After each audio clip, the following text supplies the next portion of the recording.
Hello friends, welcome to SSC coaching centre. दोस्तों, आज की वीडियो में बात करेंगे लाभ हानि के प्रश्नों की, प्रॉफिट लॉस के प्रश्नों की बात करेंगे। सभी के सभी प्रश्न इंपॉर्टेंट हैं, वीडियो को अंत तक जरूर देखिएगा। तो चलिए स्टार्ट करते हैं। दोस्तों, पहला प्रश्न है आपका, एक व्यापारी 15% लाभ पर एक टेबल को 460 रुपये में बेचा और उसने एक दूसरी टेबल को 10% हानि पर बेचा और इस तरह उसे पूरे सौदे में ना तो हानि और ना ही लाभ होता है। तो बताएं कि उसके दूसरे टेबल का मूल्य क्या होगा। ठीक है, देखिए यहाँ पर एक व्यापारी 15% लाभ पर एक टेबल को बेचता है। कितने के लाभ पर बेच रहा है दोस्तों? यहाँ पर कितने के लाभ पर बेच रहा है? यहाँ पर बेच रहा है दोस्तों 15% के लाभ पर, 15% के लाभ पर। अब इसको हम जब सॉल्व करेंगे तो इसकी फ्रैक्शन वैल्यू क्या हो जाएगी? 15% का मतलब बटे में 100, 5 से काटेंगे 3 बार, 5 से काटेंगे 20 बार, मतलब 3/20। और जब लाभ की बात होती है तो ऊपर वाली वैल्यू को नीचे में जोड़ के लिखते हैं। तो 20 में 3 जोड़ूंगा तो कितना हो जाएगा? 23/20। जब लाभ की बात रहेगी तो जोड़ेंगे और जब हानि की बात रहेगी तो घटा के लिखेंगे। ठीक है, अब देखिए हमें क्या करना है, इस सौदे में कॉस्ट प्राइस निकालना है। यहाँ पर देखिए हमें लाभ हो रहा है 15% का, बेच रहे हैं 460 में, लेकिन हमें क्रय मूल्य नहीं पता। हमें विक्रय मूल्य भी दे रखा है, लाभ भी दे रखा है, लेकिन कॉस्ट प्राइस नहीं दे रखा। तो कॉस्ट प्राइस को दोस्तों कैसे निकालेंगे? विक्रय मूल्य कितना है आपका? 460, ठीक है, इनटू, अब देखिए आप निकाल रहे हैं कॉस्ट प्राइस। तो आपकी ये जो वैल्यू निकल के आई है लाभ वाली फ्रैक्शन वैल्यू, इसको पलट के गुना कर दीजिए 20/23। अच्छा, पलट के गुना जब करते हैं जब कॉस्ट प्राइस निकाल रहे हैं। अगर आपको विक्रय मूल्य निकालना है, सेलिंग प्राइस निकालना है, तो जैसा है वैसा ही गुना करेंगे, लेकिन जब कॉस्ट प्राइस निकालना है तब पलट के गुना करते हैं। ठीक है दोस्तों, आप देखिए 23 दूने का 46 हो जाएगा और 1 की 0, 20 का 20 से मल्टीप्लाई करेंगे कितना हो जाएगा? 400। ठीक है, हमारा देखिए विक्रय मूल्य यहाँ पर कितना था? हमारा विक्रय मूल्य था यहाँ पर 460 रुपया। कॉस्ट प्राइस कितना निकल के आया? 400। अब 460 में बेच रहे हैं जबकि कॉस्ट प्राइस 400 है, तो प्रॉफिट कितने का? 60 रुपये का। कितने का प्रॉफिट? 60 रुपये का। अब यहाँ पर मैं उस दूसरी टेबल को 10% की हानि पर बेचूंगा। जब मैं 10% की हानि पर बेचूंगा तो ना ही लाभ होगा और ना ही हानि होगी। तो यहाँ पर मुझे लाभ कितने का हो रहा था? 60 रुपये का। तो यहाँ पर 10% बराबर 60 के हो जाएगा। ये बराबर इसलिए रहेगा कि यहाँ पर देखिए ये 60 रुपये क्या है? 15% लाभ पर बेच रहे हैं तभी तो 60 रुपये का प्रॉफिट हो रहा है। ठीक है, 15 के लाभ पर बेच रहे हैं तब हमें 60 रुपये का प्रॉफिट हो रहा है। अगर मैं दूसरी वस्तु को 10 की हानि पर बेच दूंगा तो फिर मुझे कोई प्रॉफिट नहीं होगा, ना हानि होगा ना लाभ, बराबर हो जाएगा। इसलिए 10% की वैल्यू दोस्तों 60 के बराबर है। जब 10% की वैल्यू 60 के बराबर है, आपसे टेबल का मूल्य पूछ रहा है, तो जो मूल्य होगा वो अपने आप में 100% होगा। तो 100% की वैल्यू निकाल लीजिए। 60 डिवाइड में कितना? 10। 100% की वैल्यू निकालना है तो 100 से मल्टीप्लाई, 0 से 0 कटेगा, 6 का मल्टीप्लाई 6 से कर देंगे, 6 का मल्टीप्लाई 100 से तो हो जाएगा 600। ये आपका आंसर, ये आपके प्रश्न का आंसर हो जाएगा 600। ये दे रखा है आपको बी ऑप्शन में। तो मैं उम्मीद करूंगा सभी को प्रश्न अच्छे से समझ में आ गया होगा। बहुत इंपॉर्टेंट हैं दोस्तों सभी के सभी प्रश्न। एक बार समझिए, एक बार खुद से करिए, तब आपको अच्छे से समझ में आएगा। जब तक आप अपने हाथ से प्रैक्टिस नहीं करेंगे तो भूल जाएंगे। अपने हाथ से जरूर करिए। ठीक है दोस्तों, अब देखेंगे अगला प्रश्न। अगला प्रश्न है, विक्रय मूल्य पर 25% लाभ क्रय मूल्य पर कितने प्रतिशत लाभ के बराबर होगा? यहां पर देखिए विक्रय मूल्य पर दे रखा है 25% लाभ। मैं आपको दोनों बताऊंगा, चाहे विक्रय मूल्य पर दिया जाए चाहे क्रय मूल्य पर दिया जाए। ठीक है, देखिए आप विक्रय मूल्य सेलिंग प्राइस को कितना मान लीजिए? 100 रुपया आप मान लीजिए। ठीक है, 100 रुपया। फायदा कितने का हो रहा है? 25% का। आपका जो लाभ है वो कितने का हो रहा है? 25 का, 25 रुपये का लाभ। 25% भाई 100 का 25% 25 होता है। ठीक है, इतनी बात क्लियर है। तो 25 रुपये का लाभ हो गया। अब देखिए यहाँ पर आपका कॉस्ट प्राइस कितना होगा?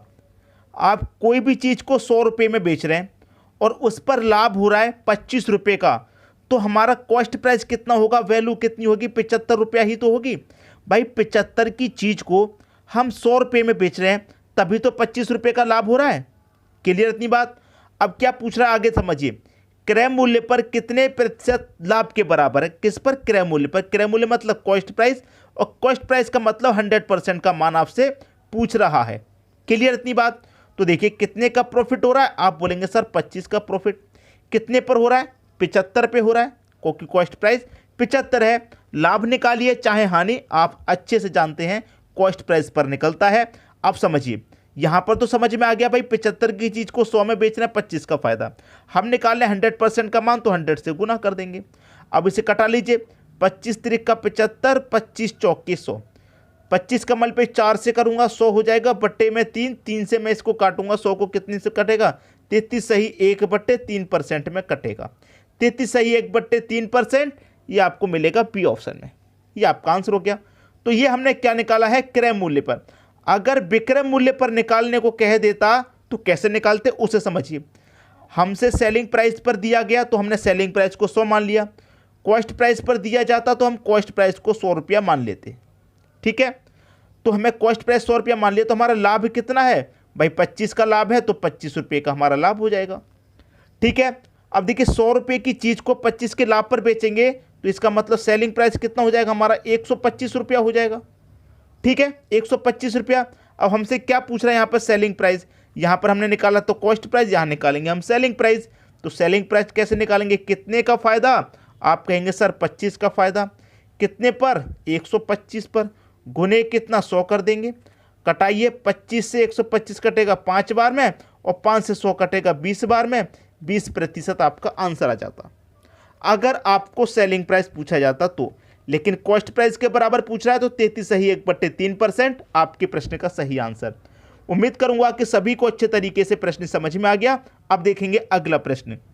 अगला प्रश्न है, अवनीत एक घड़ी 20% छूट पर खरीदता है तो 25 रुपये की बचत होती है। तो बताएं कि उसने घड़ी के लिए कुल कितने रुपए अदा किए। अवनीत ने एक घड़ी 20% की छूट पर खरीदी। 20% की जब छूट पर खरीदी तो उसे क्या होता है? 25 रुपये की बचत होती है। मतलब 20 रुपये की छूट मिलने का मतलब क्या है? 25 रुपये उसको कम देने पड़ते हैं। तो 20% का मतलब कितना हो जाएगा? 25 रुपये के बराबर हो जाएगा। भाई 20% का मान 25 रुपये के बराबर। अब कोई भी चीज़ हो वो अपने आप में 100% की होती है। 100% में से उसको 20% की छूट मिल गई, तो उसने कीमत कितनी दी? 80% की कीमत दी। घड़ी की जो कीमत उसने कितनी अदा की? 80% अदा की। ठीक है, 80% उसने अदा की। तो यहाँ पर हमें क्या पूछा गया है कि कितने रुपए अदा किए? भाई 80% ही तो अदा किए हैं, तो 25 बटे में कितना आ जाएगा? 20। भाई कितने रुपए का मान निकालने हैं हम? 80% का मान निकालने, क्योंकि 80% अदा किए, तो गुने 80। अगर यहाँ पर क्रय मूल्य पूछ लेता तो क्रय मूल्य अपने आप में 100% होता है, 100 से गुना करते, लेकिन 80% उसने अदा किए हैं तो 80 का मान निकालेंगे। कटा लीजिए, 20 से कटाऊंगा मैं 80 को 4 बार में कटेगा, और 25 चौके कितना हो जाएगा? 100। ये आपके प्रश्न का दोस्तों बिल्कुल सही आंसर हो जाएगा, बिल्कुल सही 100। और बी ऑप्शन में आपको 100 दे रखा है, ये बिल्कुल सही आंसर हो गया। उम्मीद करूंगा कि सभी को प्रश्न अच्छे से समझ में आ गया, किसी को कोई दिक्कत परेशानी नहीं होगी। ठीक है दोस्तों, अब देखेंगे अगला प्रश्न। अगला प्रश्न है, अभय ने 20% छूट पर एक रेडियो खरीदी। उस रेडियो को उसने 15% लाभ पर 690 रुपये में बेच दिया। बताएं कि उस रेडियो का मूल्य क्या था। अच्छा प्रश्न है। देखिए, जो भी रेडियो का एमआरपी था, जो भी रेडियो का एमआरपी था, उसको 20% छूट पर खरीदा अभय ने। रेडियो को क्या खरीदा? 20% की छूट पर खरीदा। ठीक है, 20% की छूट पर खरीदा, तो उसने जो भी प्राइस दिया वो आपका कॉस्ट प्राइस होगा, क्योंकि आपने खरीदा है, वो हो गया कॉस्ट प्राइस। फिर क्या करता है? उसने उसे 15% लाभ पर बेच दिया। ये उसका कॉस्ट प्राइस है। इससे उसने क्या किया? 15% के लाभ पर उसने बेच दिया। क्या कर दिया? सेल कर दिया। कितने में? 690 रुपये में। तो सेलिंग प्राइस कितना दे रखा है? 690 रुपये दे रखा है। अब देखिए पूछ क्या रहा है? मूल्य क्या था? मूल्य पूछ रहा है, मतलब क्रय मूल्य क्या था। और मैं पहले भी बता चुका हूं, फिर से बता रहा हूं। और फर्स्ट क्वेश्चन में मैंने जो चीज़ आपको बताई थी वो यहाँ पर काम आने वाली है। ठीक है, देखिए क्या यहाँ पर कितना दे रखा है आपको? 20%। ठीक है, सॉल्व करके मैं आपको दिखा दूँ। 20% का मतलब बटे में 100, 20 से कम 20, 20 25 100, 1/4। छूट का मतलब क्या है, मैंने क्या बताया, छूट होगी हानि होगी तो घटा के लिखेंगे, तो 5 में से घटा दूंगा 4/5। ठीक है, अब यहां पर दे रखा है 15%, इसको भी सोल्व कर लेते हैं। 15% का मतलब बट्टे में 100, 5 त्रिक का 15, 5 से कटेगा 20 बार में, और यहां पर लाभ दे रखा है, लाभ दे रखा है तो जोड़ के लिखेंगे, 20 में 3 जोड़ेंगे 23/20 हो जाएगा। ठीक है, रुपए कितने हमारे दोस्तों, 690। अब फर्स्ट क्वेश्चन में मैंने आपको क्या समझाया था, जब क्रय मूल्य निकालते हैं तो संख्या को पलट के गुना करते हैं। तो यहां पर 23/20 है तो इसको पलटूंगा मैं, 20/23 हो जाएगा, गुने 4/5 है, इसको पलटूंगा तो ये 5/4 होगा। क्यों, क्योंकि क्रय मूल्य निकाल रहे हैं इसलिए पलट के गुना करते हैं। अगर विक्रय मूल्य निकालना होता तो पलटते नहीं, सीधा सीधा गुना करते। ठीक है दोस्तों, अब इसे कटा लेंगे, आपके प्रश्न का आंसर आ जाएगा। देखिए 23 से कटेगा 69 आपका 3 बार में, और 1 ही 0 मतलब 30। 4 से कटेगा 20 आपका 5 बार में। ठीक है, 5 5 25, 25 त्रिक का 75 हो जाएगा, और यहां पर एक 0 दे रखा है मतलब 750। आपके प्रश्न का सही आंसर, रेडियो का मूल्य क्या था, 750 था, और 750 दे रखा है बी ऑप्शन में। यह होगा दोस्तों आपके प्रश्न का बिल्कुल सही आंसर, और सबकी समझ में अच्छे तरीके से आ गया होगा। अब देखेंगे अगला प्रश्न।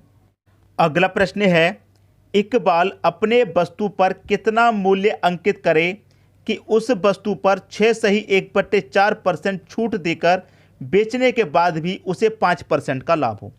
देखिए छूट कितने की दी जा रही है, पहले उसे देखिए, छूट दी जा रही है 6 सही 1/4% की, और जब इसको सॉल्व करेंगे आप तो 4 6 24, 24 में जोड़ेंगे 25, 25 बट्टे कितना 4, और परसेंट का मतलब आप जानते हैं बटे में 100 होता है, तो 25 एकम 25, 25 चौके 100, ऊपर 1, 4 चौके कितना 16 हो गया।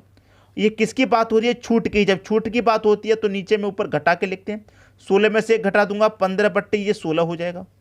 ठीक है, तो लाभ कितने का है, आपको सीधा सीधा लाभ की बात कर रहा है, 5% लाभ की बात कर रहा है, 5% की। अब सीधा सीधा सॉल्व करिए, 15 बट्टे ये 16 हो गया बराबर 5% की लाभ।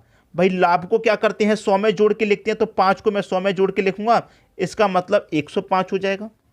अब 15 से कटेगा 15 सत्ते 105, और 16 का मतलब 12 का देंगे, 16 सत्ते 112 होता है, तो 112% आपका आंसर होगा, जो कि पहले ऑप्शन में दे रखा है।